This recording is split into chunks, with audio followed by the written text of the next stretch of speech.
오늘도 함께 예배 가운데 말씀으로 만날 수 있어서 감사합니다. 오늘은 사도행전이 다음 주 조금 미뤄지면 더 나을 것 같아서 하박국 말씀으로 함께 하나님의 뜻을 좀 나누고 고민하면 좋겠습니다. 작년에 한 11월쯤에 묵상하다라는 주제 아래서 하박국을 쭉 한번 살폈던 기억이 있는데, 오늘 이 본문 안에서 주시는 하나님의 뜻을 우리가 함께 고민해 보면 좋겠습니다. 먼저 오늘 하박국 선지자를 보게 되면 선지자들과 좀 다른 모습을 보입니다. 보통 선지자들은 하나님이 보내신 뜻을 백성들에게 전합니다. 그렇죠. 그래서 백성들 삶 가운데 찾아가서 하나님이 너희들에게 이렇게 말씀하신다. 때론 강권하고, 때론 격려하고, 때론 호통도 치죠. 그런데 이 선지자는 하나님 앞에 나갑니다. 백성들을 향해 선포하는 게 아니라 하나님을 향해 탄식하고 있고, 하나님을 향해 지금 따지고 있는 겁니다. 구조 자체가 다른 선지자들과 좀 다른 것이죠. 이런 모습을 보게 되면 그만한 이유가 분명히 있을 겁니다. 그가 살아가고 있는 그 현실이 무언가 씨름할 수밖에 없는 현실이었기 때문이죠. 묘하게도 이 하박국이라는 이름 뜻은 안고 씨름하다라는 뜻입니다. 오늘 다 본론의 내용이 아니니까 말씀드릴 수 없지만, 제가 청년 시절에 저의 삶의 인생의 형편을 두고 고민할 때 이 하박국이 저의 삶을 마주한 삶에 마음가짐을 새롭게 했던 기억이 있습니다. 여러 내용이 있었지만 이 하박국이라는 이름 뜻 자체가 현실을 도피하고 외면하지 않고, 그 현실에 또 가몰입하여 무너지지 않고 하나님의 마음으로 현실을 안고 살아내는 삶의 어떤 방법들을 고민하는 데 유익했던 것 같습니다. 그럼 여러분, 하박국은 어떤 현실이 있었을까요? 가장 먼저 민족적 현실이 참 괴로웠습니다. 1장 3, 4절 한번 읽어보도록 하겠습니다. 1장 3, 4절입니다. 시작. 어찌하여 내게 제약을 보게 하시며 폐악을 눈으로 보게 하시나이까? 겁탈과 강포가 내 앞에 있고 변론과 분쟁이 일어났나이다. 이러므로 율법이 해이하고 정의가 전혀 신현되지 못하오니 이는 악인이 의인을 에워쌌으므로 정의가 굳게 행하여 지민이이다. 아멘. 일일이 보시면 분위기가 그렇게 좋지 않죠. 분명 지금 민족적 현실, 그 남유다의 현실이 한마디로 총체적인 난국의 암흑의 시대를 보내고 있습니다. 강포, 난폭했다는 거죠. 겁탈, 폭력으로 누군가를 치했다는 거죠. 변론과 분쟁, 갈등과 다툼, 불화가 가득했던 것입니다. 그런데 이 모든 것의 중심에 무엇이 있는가 봤더니 율법이 해이했다로 한마디로 정의합니다. 여러 증상들이 있는데 이걸 한마디로 말하면 율법이 해이했다. 요즘 너 정신이 좀 해이한 것 같아. 딱 그 말입니다. 해이라는 말이 뭘까요? 원문의 뜻을 그대로 쓰면 무력했다라는 겁니다. 말씀이 전혀 힘을 발휘하지 않았다라는 것이죠. 하나님의 율법이 하나님의 백성들의 세계관과 삶의 방식에 관여하고 작동되어서 그릇된 곳으로 갈 때는 책망하시고 옳은 대로 갈 때는 격려해 주셔야 되는데, 오히려 전혀 작동하지 않고 그들 안에는 말씀이 가벼워졌고 결국 그만큼 죄는 간영했다, 이 얘기를 하고 있는 것입니다. 너무 본질적인 거지만 다시 한번 점검해 볼 것은 우리에게는 어떠냐는 거죠. 우리 자신과 공동체는 말씀이 작동하고 있다라고 판단되어지시나요? 물론 우리는 연약합니다. 그러나 그 연약함이 너무 지나친 핑계가 되는 것도 우리는 하나님 앞에 합당하지 않을 것 같다는 생각을 해보게 됩니다. 연약함은 기도입니다. 연약함은 엎드림입니다. 연약함은 나아감이 되어야 합니다. 그 연약함이 우리의 발목을 붙잡고 주저앉는 것도 말이 안 되겠지만, 그 연약함을 합리적인 이유로 들이대어 우리가 해야 될 바 앞에 우리 자신을 물러나는 것도 아닌 것 같습니다. 이 말씀의 해이함이 이스라엘의 유대의 총체적인 난국의 근본적인 원인이었다면 오늘도 다르지 않을 것입니다. 예수 그리스도를 믿은 이후에 우리는 하나님의 자녀라는 존귀한 신분을 얻었고 하나님 나라를 약속받고 있습니다. 이 땅에 남겨진 삶의 여정은 이 육체의 몸을 입고 그 하나님 나라를 향한 여정입니다. 그 순례의 여정에 내 안에 제 욕망이 나를 힘겹게 하고 세상이 우리를 유혹합니다. 그러다 보니 분명한 기준이 없고 분명히 나를 붙들어준 힘이 없으면 그릇된 길로 가거나 무너지기가 쉬운 거죠. 그런 의미에서 여러분, 우리는 말씀 앞에 얼마나 더 가까이 나아가고 있는지, 아니 한 걸음 더 나아가 그 말씀이 나를 다스리고 있는지에 대한 근본적인 질문을 해보면 좋겠습니다. 이렇게 한번 돌아보시면 어떨까요? 저 포함해서 우리는 결정적인 순간에 그 기준이 무엇인가라는, 어떤 이때껏 내가 살아왔던 삶의 방식이 있고 경륜이 있고 나름의 스타일이 있겠죠. 삶에 살아온 시간 동안 이렇게 해야 된다는 자신들만의 신념이 있을 겁니다. 그러나 신자된 우리에게 결정적인 순간은 말씀이어야 될 것입니다. 단지 죄를 덜 짓는 싸움이 아니라 우리가 더 말씀을 가까이 하고 살아있는 날 동안 그래도 말씀이 우리의 삶을 지배해 가는 게 필요하다는 것이죠. 두 번째, 그를 괴롭게 했던 현실은 뭐라면 그 민족적인 현실도 가슴 아팠는데 전혀 그런 현실에 일하지 않으시는, 응답지 않으시는 하나님을 향한 그런 괴로움이 있었습니다. 현실의 힘겨움 그 자체도 힘겨움이었지만 묵묵부답의 하나님은 하박국을 너무 힘들게 했습니다. 사실은 절망도 힘들지만 절망보다 더 힘든 것은 절망 중에 소망이 안 보인다는 거예요. 힘든 일이 없을 수 없다는 건 조금 살아보면 이제 알아갑니다. 그런데 힘듦을 감당할 힘이 없다는 건 너무 안타까운 거죠. 특별히 하박국에는 왜라는 질문을 떨칠 수가 없었습니다. 어째서? 왜? 그래서 여러분 1장을 쭉 읽다 보면 어찌하여라는 말이 탄식처럼 여러 차례 반복되는 것들을 보게 됩니다. 그런데 우리 하박국은 이 짧은 장 안에 놀라운 전환이 마련되는데 1, 2장에 걸쳐 의문투성이었고 반문을 던졌던 하박국이 3장에 가면 찬양을 하게 됩니다. 그리고 그 찬양을 만든 패러다임 그 시프트의 중심에 있었던 그 변곡점에 있었던 말씀이 뭐냐? 바로 하박국 2장 4절입니다. 우리 같이 한번 읽어보겠습니다. 시작. 보라, 그의 마음은 교만하며 그 속에 정직하지 못하나 의인은 그의 믿음으로 말미암아 살리라. 악한 자 대적은 스스로 교만하여 그릇된 길을 가는 것을 선택하지만 그런 중에 의인 하나님의 백성들은 믿음으로 산다. 여러분, 뭐뭐로 말미암아 산다. 이 말은 네 글자로 말하면 삶의 방식입니다. 우리가 예수님을 믿고 하나님을 믿는다는 것은 삶의 방식의 다름이 뒤따름을 말하는 것이죠. 믿음은 삶의 방식과 강연되어 있다는 겁니다. 믿는다와 삶의 방식이 다를 수 없다는 것이죠. 믿음으로 그러면 산다는 게 뭡니까? 이때 믿음이라는 단어의 뜻은 히브리어로 에무나라는 뜻인데 그냥 단순히 믿는다는 의미가 아니라 이 단어가 갖는 액센트가 뭐냐면 믿음의 대상에 대한 절대적인 신뢰와 그에 뒤따르는 열매입니다. 두 가지를 같이 갖고 있는 믿음입니다. 저 사람이 믿는다라고 할 때, 저 사람이 애문한다라고 할 때의 말은 저 사람이 믿음의 대상에 대한 절대적인 신뢰가 있고 그 신뢰에 합당한 모습들이 뒤따른다, 이런 것이죠. 그래서 정리해 보면 믿음의 대상이신 하나님에 대한 신뢰 위에 신실과 성실과 때로는 기다림과 버팀과 견딤이 있는 것, 그게 믿음으로 산다라고 성경은 우리에게 하박국을 통해서 말씀하고 있고, 이것이 하박국이 괴로워하고 있는 현실 속에 하나님이 요청하신 믿음의 모습이었습니다. 달리 말하면 주어진 현실과 상황과 환경에 영향을 받기보다는 안 받을 수 없지만 거기로부터 벗어나서 더 하나님께로 나아가고 그 하나님이 원하시는 삶으로 나아가는 선택을 해가는 것입니다. 이것을 조금 비유적인 표현을 보자면 오늘 설교의 제목처럼 진흙탕 속에서 피우는 꽃과 같은 것이죠. 여러분, 보통 정갈하게 잘 갖춰진 꽃밭에서 꽃을 보면 그것도 참 이쁘죠. 참 예쁘다.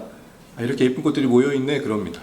그런데 여러분, 예쁘다라는 어떤 감탄을 넘은 감동은 언제 찾아옵니까? 도저히 꽃이 필 수 없는 곳에서 생명을 다하는 꽃을 볼 때, 그 아스팔트 한복판에서 어찌 그것을 뚫고 나왔는지 거기서 너무나 예쁜 작은 꽃을 볼 때, 그러면 우리는 어떤 반응을 보입니까? 이야, 이런 곳에서도 꽃이 피네. 여러분, 참 답을 다 드릴 수는 없고 저도 답을 다 알 수 없지만 하나님이 우리 인생에 그리시는 그림이 이거라면 우리 조금 힘들 것을 각오해야 될 것 같습니다. 말끔하고 정갈하고 깨끗하고 아무 문제 없는 곳에서는 이런 감탄이 나올 수가 없죠. 그렇다고 해서 하나님께서 이런 걸 만들려고 일부러 힘들게 하시냐? 또 그것도 아닙니다. 알 수 없습니다. 찾아오는 일들이고 만나게 되는 일들이고 어떻게 설명되지 않습니다.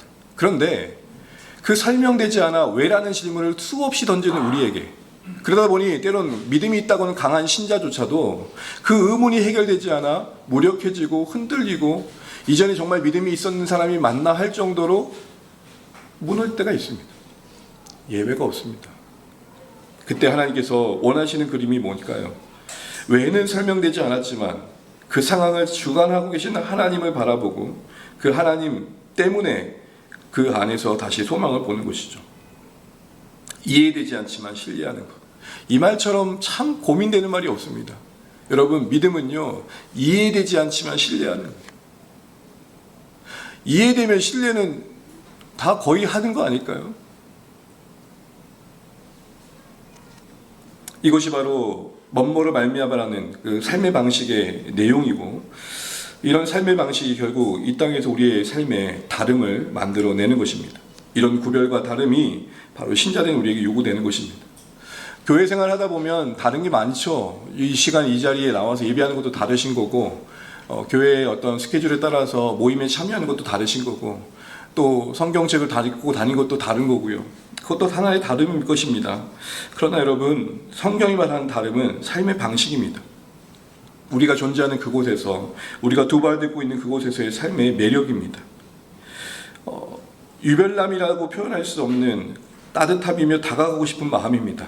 무언가 내 인생의 고민을 풀어주고 싶고 나눠주고 싶고, 저 사람에게 내 이야기를 하면 잘 들어줄 것 같고 해결될 것을 기대하지 않지만 이 어려운 중에 나와 귀한 동반자가 될 것 같은 마음의 의지가 생기는 어떤 모습들, 그게 우리가 누군가에게 비춰줄 다름이라는 것이죠.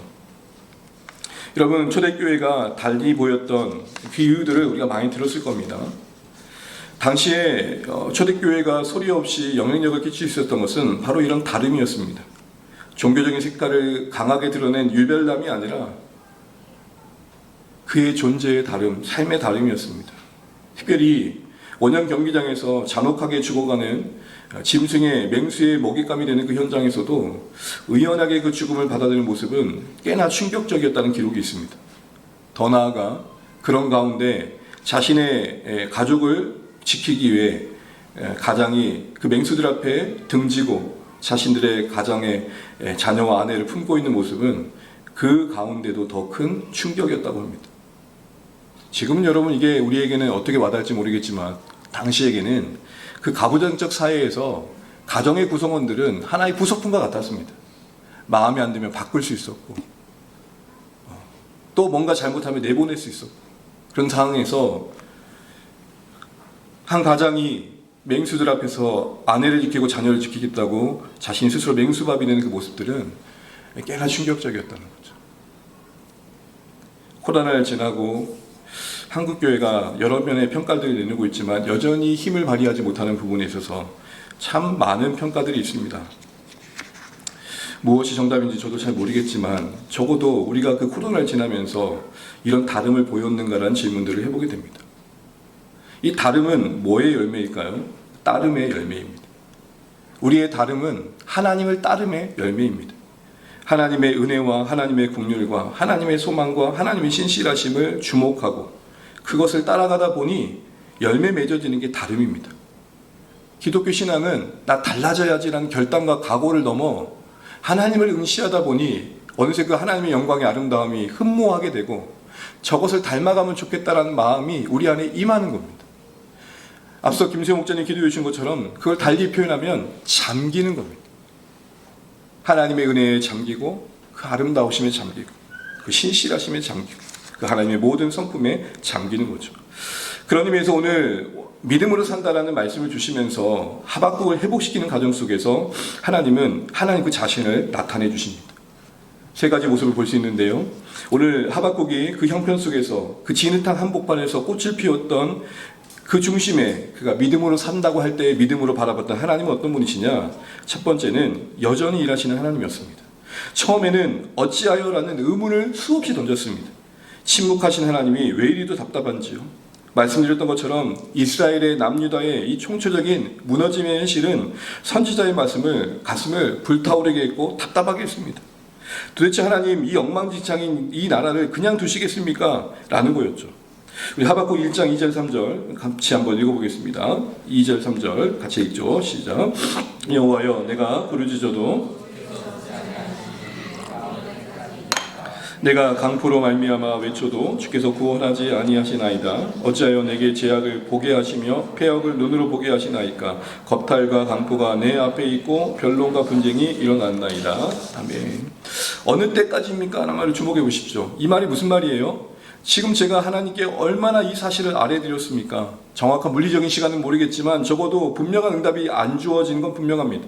뭔가 자포자기한 마음을 갖고 싶은 상황까지 가게 된 겁니다. 어느 때까지입니까? 라고 말할 정도면 분명히 충분히 자기는 기도했다라는 시간들을 보냈을 것입니다. 여러분, 우리도 신앙생활 하면서 이럴 때가 있지 않습니까? 주님, 제발 언제인가요? 언제예요? 어느 때인가요? 어느 때 이것이 끝나고 어느 때 일이 이루어지나요? 어느 때 이 문제가 풀리나요? 전혀 변화의 조짐조차 보이지 않는 상황 속에서 우리 이런 답답함을 침묵하신 하나님께 쏟아낼 때가 있습니다. 무례한 것 같지만 이런 말까지 하게 됩니다. 하나님 정말 계신 건 맞나요? 보여지는 현실은 우리에게 왕 노릇하고 보이지 하나님의 왕되심이 우리에겐 전혀 와닿지 않습니다. 근데 그가 그 안타까워하고 괴로워하는 현실 속에 하나님은 살며시 하나님의 계획을 들려주십니다. 하박국 1장 5절입니다. 같이 한번 읽어보겠습니다. 시작. 여호와께서 이르시되 너희는 여러 나라를 보고 또 보고 놀라고 또 놀라지어다. 너희는 생전에 내가 한 가지 일을 행할 것이라. 아멘. 이 한 가지 일은 또 다른 말로 말하면 하박국 입장에서 생각할 수 없었던 하나님의 계획이었습니다. 그 내용인즉슨 바벨론이라는 강대국을 들어서 지 엉망진창인 유다를 다스리겠다는 거였습니다. 이 못난 모습들, 이 어그러진 모습들을 하나님께서 징계하여 순결하게 하시겠다라는 계획을 말씀하십니다. 내가 할 한 가지 일이 있다. 적어도 오늘 하박국은 이 말씀 안에서 하나님이 가만히 계신 분만은 아니라는 걸 알게 된 것이죠. 그 침묵을 뚫고 나온 이 말 한마디는 그에게는 새로운 방향을 향한 기대감을 갖기에 충분했었습니다. 하나님의 시간을 따라 하나님은 일하고 계시는구나. 하나님의 그 묵묵부답과 침묵은 전혀 멈춰진 시간이 아닌 하나님 안의 시간이 흘러가고 있구나. 이거를 배웠던 것이죠. 우리의 현실 속에서 겪는 이런 하나님, 그 침묵 속에 감춰진 하나님의 뜻과 계획이 우리에게는 바라봐주고 있는지 돌아보시면 좋겠습니다. 사실 하나님께서는 오늘 이런 시간들을 통해서 우리와 하나님 관계를 만들어 가십니다. 제가 가만히 보니까요, 하나님은 속도에 있어서는 분명 우리와 밀당을 잘 하십니다. 우리의 원하는 속도에 우리의 기대하는 일들을 이루어진 것이 그렇게 많지 않습니다. 그럼 이런 의문이 드는 거죠.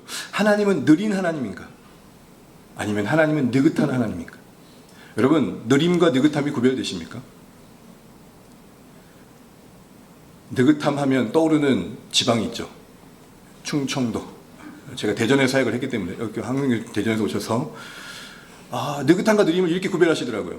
느린 거는 빨리 가야 되는데 이게 느린 거예요. 근데 느긋한 거는 뭐 다시 저렇게 애써 빨리 간다냐? 이게 느긋한 거예요. 이미 생각에서부터 어떤 마음이 없어요? 빨리 달릴 마음이 없어요.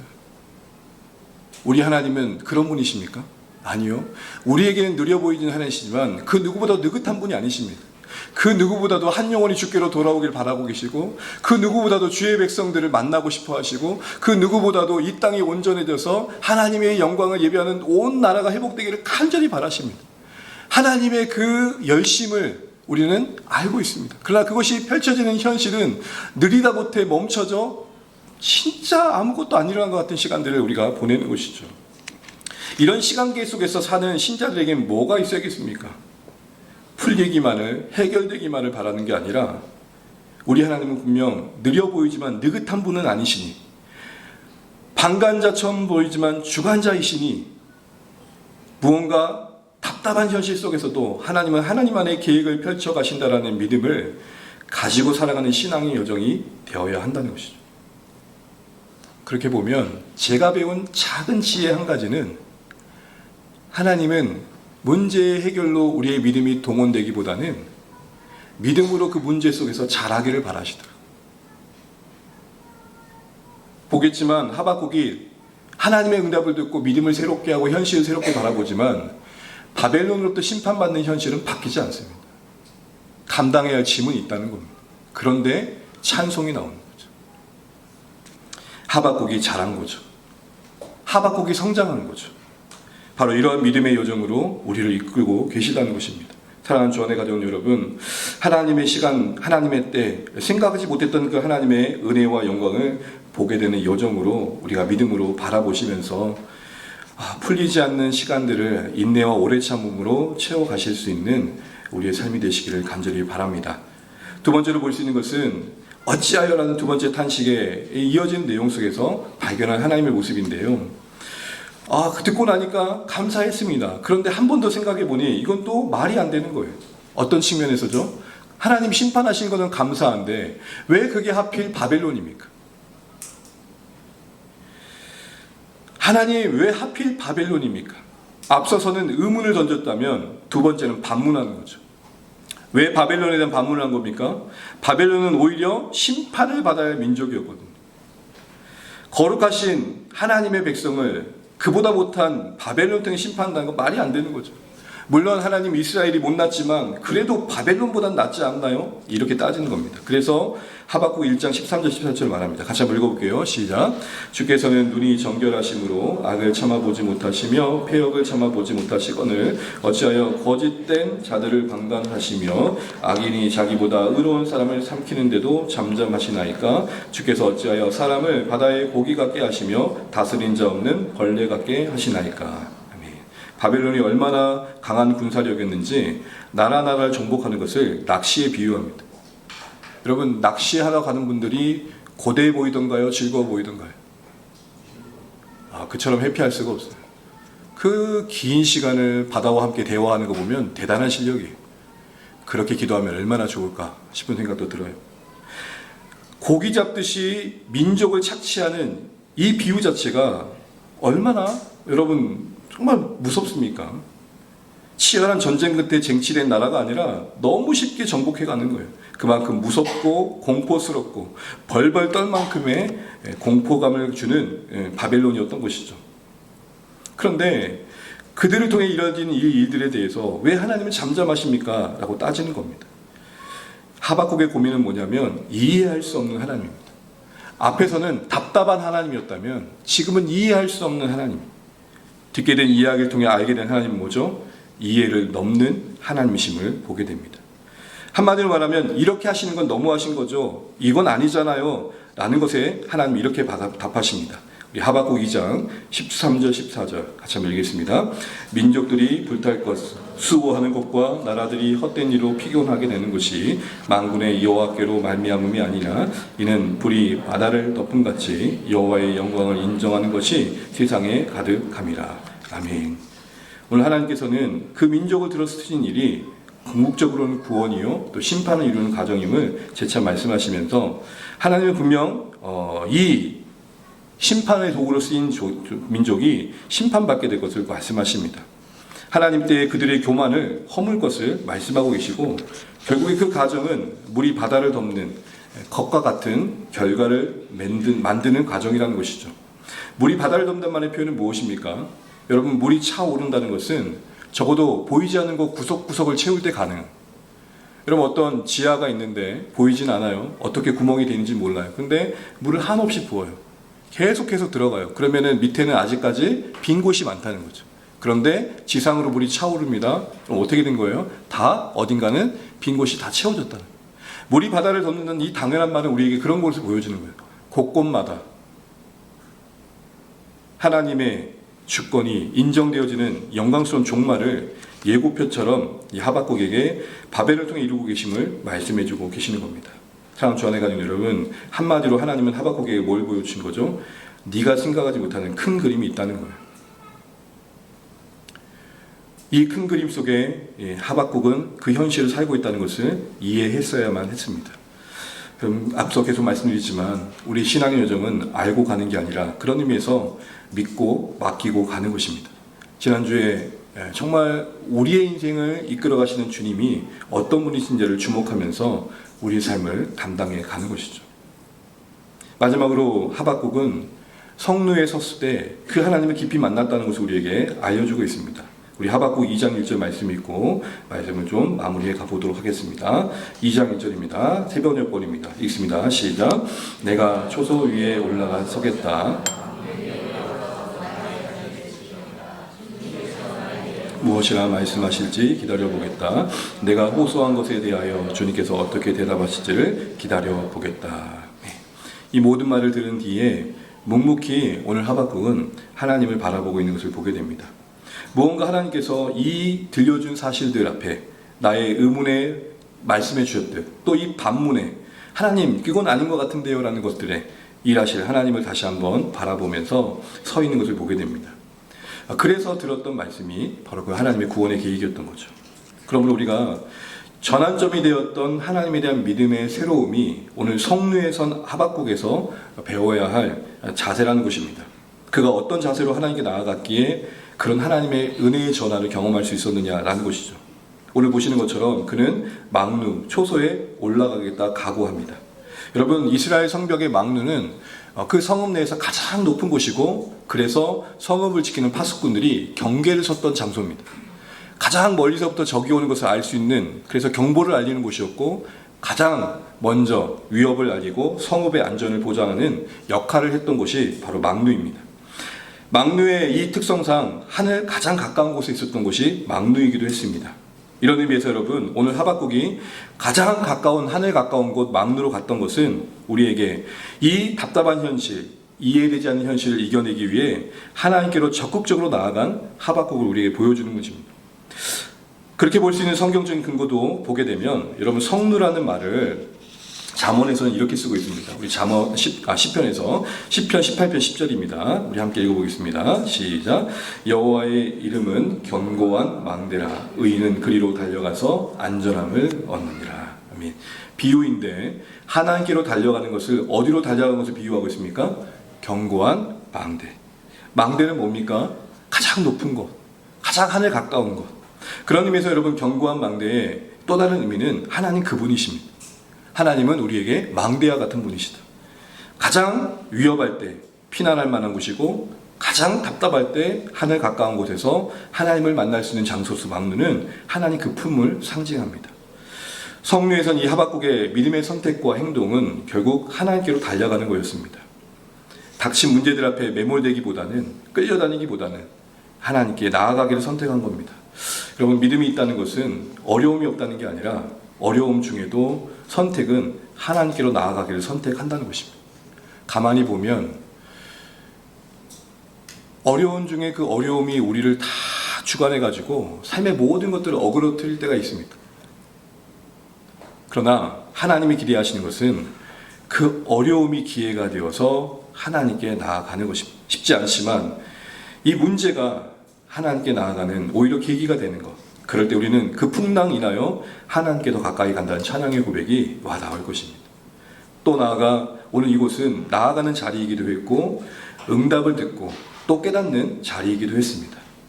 가장 고요한 곳이었기 때문입니다.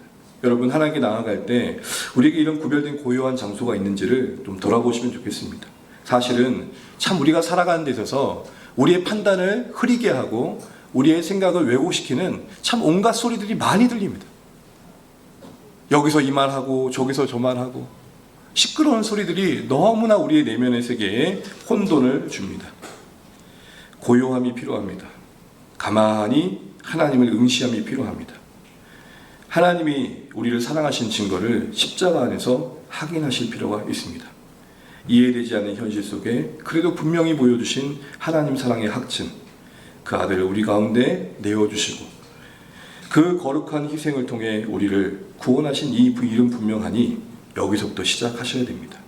제가 군대에서 독도법을 배울 때, 길을 찾는 법을 배울 때 길을 잃게 될 경우에 가장 먼저 해야 될 것을 들었을 때 바로 이것이었습니다. 가장 먼저 해야 될 것은 길을 찾는다고 헤매는 게 아니라 가장 높은 곳으로 올라가는, 그리고 거기서부터 다시 시작하는, 거기서부터 지도를 펼치고 가고자 하는 방향이 분명한지를 확인하는 것. 사랑하는 주안의 가족 여러분, 우리를 혼돈스럽게 하는 많은 것들 속에 혹시 우리의 침묵은 창탈당한 지 오래가 아닙니까? 오히려 시끄러운 게 더 좋지 않습니까? 오히려 주변이 시끄러운 게 내 안의 고요함 속에 직면해야 할 문제들을 보는 것보다 더 나아지지 않았습니까? 그런데 전 잘 모르겠습니다. 그러나 제 경험상 오히려 고요함 속에 그 문제를 침투시키시는 하나님의 은혜와 능력을 경험하는 게, 오히려 그 문제를 마주하며 직면하는 게 희한하게 회복의 여정으로 이끄시는 하나님의 일하시는 때가 참 많았습니다. 사랑하는 주안의 가족 여러분, 우리의 고요한 성루가 회복되시기를 바랍니다. 파수꾼의 마음으로 하나님과 관계의 영적인 그 자리를 지키시길 바랍니다. 성루를 지키는 것은 성읍의 안전을 지키는 것이요, 우리와 하나님의 관계를 지키는 것은 여러분의 신앙을 지키는 것이고, 여러분의 가정을 지키는 것이고, 여러분의 일터를 지키는 것이고, 여러분과 함께 섬기는 공동체를 지키는 것입니다. 내가 하나님 앞에 나아가는 성루는 나를 지키는 것을 넘어 내가 살아가야 할 그 삶의 자리를 지키는 것입니다. 성루에 선 사람은 딱 파수꾼 한 명이지만 그 한 명에 성읍 수백 명이 달려있다는 것을 기억하십시오. 나 한 사람이 하나님 앞에 나아가는 자리가 별것 아닌 것 같이 여길지 모르지만, 여러분의 그 믿음의 선택이 여러분의 그 고요한 자리에 나아가서 하나님을 묵상하고 하나님의 음성으로 충만해진 마음으로 다시 되돌아와 혼잡하고 혼돈스러운 삶의 자리를 채워가는 것이, 여러분, 그 흔적을 가지고 삶을 감당해내는 것이 우리가 해야 될 아주 중요한 사명임도 잊지 마시길 바랍니다. 우리에게 던져진 삶의 수많은 의문과 반문들 속에 우리가 그렇게 살아갈 때 주시는 은혜가 있다는 것을 잊지 마십시오. 특별히 오늘 성루에 섰던 하박국이 드렸던 은혜는 무엇입니까? 한마디로 말하면 바꾸시는 은혜입니다. 여러분, 2장 1절 보시게 되면, 성경 난해주를 보시면 우리의 개혁 개정판에는 이렇게 되어 있습니다. 나의 질문에 대하여 어떻게 대답하시는지 보리라. 맞죠? 그런데 여러분, 난해지라는 것은 성경 맨 아래에 번호가 각주가 달려있을 때 보십시오. 뭐라고 되어 있습니까? 나로 어떻게 대답하게 하실지 보리라. 전혀 다른 해석이죠. 이런 번역본도 있다는 거예요. 이렇게 보게 되면 오늘 하박국은 뭘 기대한 거예요? 듣겠다가 아니라, 하나님 나 좀 바꿔주세요. 전혀 달라요. 하나님 뭐라도 좀 말씀해 보세요. 이게 아니에요. 하나님, 내 이해가 모자라 전혀 해석이 안 돼요. 내 힘이 모자라 도저히 들 수가 없어요. 내 능력이 모자라 도저히 어떻게 할 줄 모르겠어요. 적어도 그러니 하나님 살아계시다면, 내가 이 현실을 바꿀 수 없다면 나를 바꾸셔서, 내 대답을 바꾸셔서 마주한 현실을 소망 중에 볼 수 있도록 좀 도와주세요. 축복기도 한 번에 자녀들이 바뀌면 얼마나 좋아요? 안수기도 한 번에 우리 세상이 뒤집어지듯 변하면 얼마나 좋아요? 왜 하나님 그분은 이리도 조용하실까요? 그러나 부정할 수 없는 것은 그 하나님은 또한 신실하다는 거예요. 조용하신데 신실해요. 이 두 가지의 충돌의 격리 계기 속에 우리는 어디로 가고 있냐는 거죠. 분명한 답을 듣고 싶지만 답이 없어 답을 해주지 않는 게 아니라, 알지만 답하지 않는 하나님 앞에 우리는 어떻게 살아야 될까요? 영적 성루에 서셔서 이런 고백을 한번 해보시면 좋겠습니다. 하나님, 내 이해가 부족합니다. 내 지식에 한계가 있고 내 판단에 부족함이 있습니다. 내 힘이 부족합니다. 감당할 수 있도록 나를 바꿔주십시오. 그 바꾸시는 하나님의 은혜의 기대가 여러분 하박국에게 임했을 때 하박국이 어떤 기도를 드리나요? 그 유명한 이 기도를 드립니다. 우리 하박국 3장 17절 19절 함께 읽겠습니다. 시작. 비록 무화과 나무가 무성하지 못하며 포도나무에 열매가 없으며 감람나무에 소출이 없으며 밭에 먹을 것이 없으며 우리의 양이 없으며 외양간에 소가 없을지라도 나는 여호와로 말미암아 즐거워하며 나의 구원의 하나님으로 말미암아 기뻐하리로다. 주 여호와는 나의 힘이시라. 나의 발을 사슴과 같게 하사 나를 나의 높은 곳으로 다니게 하시리로다. 이 노래는 지휘하는 사람을 위하여 내 수금에 맞춘 것이니라. 모두에게 노래가 되어져서 고백되는 가사로 고백되고 있는 이 찬양의 내용 속에 하박국은 분명히 없는 현실을 인정합니다. 그렇죠? 앞으로 장차 바벨론에 의해서 심판받아 이스라엘이 괴로워질 현실들을 고백하고 있습니다. 그런데 그런 중에 모든 것이 빼앗길 것이고 모든 것이 상실될 고통을 감당하겠지만 여전히 통제권을 놓지 않고 계신 하나님이 계시니 기대하겠습니다. 이렇게 이야기하고 있는 것입니다. 특별히 자신을 사슴으로 바꾸시는 하나님을 고백합니다. 여러분, 사슴의 특징이 뭐죠? 앞다리가 뒷다리보다 좀 더 짧아요. 그래서 총총총 높은 곳을 잘 올라가요. 우리의 생각을 바꾸시고 우리의 마음을 바꾸시고 우리의 언어를 바꾸시고 우리가 삶을 바라보는, 고통을 바라보는, 찾아온 현실을 이해하는 것들을 바꿔내셔서 지나게 하심으로 거기서 더 큰 영광의 하나님을 보게 하신다는 이 계획이 오늘 하박국의 응답이었다면 오늘 우리에게 주시는 비슷한 응답이 아닐까 싶습니다. 사랑하는 주 안에 가는 여러분, 말씀을 정리하도록 하겠습니다. 우리는 하나님의 음성을 듣고자 하는지 다시 한번 돌아보면 좋겠고, 이를 위해 우리는 영적 성루가 회복돼야 할 필요성을 인식하고 있는지 돌아보시면 좋겠습니다. 진실하게 돌아보십시오. 고요히 하늘 가까이 하나님을 만나는 선택과 자리와 헌신들이 있는지를 못 듣겠습니다. 너무 문제에 몰입하는 것도 문제일 것입니다. 너무 현실에 외면도 문제일 것입니다. 우리가 다시 하나님 앞에서 살아가는 그 현실 속에 하나님의 빛으로 살아가야 될 것입니다. 어둠을 거치게 하시는 은혜의 빛을 바라보십시오. 그 빛이 없으면 어둠을 거둘 실력이 우리에게 없습니다. 누가 이런 멋진 말을 하셨더라고요. 태양을 등지면 그림자는 지울 수 없다. 태양을 등지고 있는 한 내 앞에는 그림자예요. 내내 그림자예요. 잠시라도 빛을 봐야 그림자가 사라지는 것입니다. 사랑하는 주 안의 가정 여러분, 어려울수록 힘들수록 이해되지 않을수록, 그러나 그런 중에도 여전히 예외 없이 하나님은 계시다는 사실에 이 받아들일 수 없는 고통 속에 그래도 하나님 쪽으로 나아가시는 우리 주 안의 가족 되시기를 간절히 바랍니다. 넘어져도 하나님 쪽으로 넘어오는 자가 무너지지 않습니다. 힘들어도 하나님 쪽으로 나아가는 자가 살 길을 찾게 될 것입니다. 이런 의미에서 하박국의 회복의 자리였던 성루, 하늘 가까운 곳, 고요한 곳, 우리의 삶에도 회복되시기를 바랍니다. 거기서 만난 하나님의 흔적을 가지고 여러분의 가정을, 여러분의 삶의 자리를, 살아갈 공동체의 곳곳을 채워가셔서 우리가 하나님과 동행하는 삶으로 하나님께 쓰임받아가는 이야기들이 하나씩 하나씩 쌓여가시기를 간절히 축복합니다.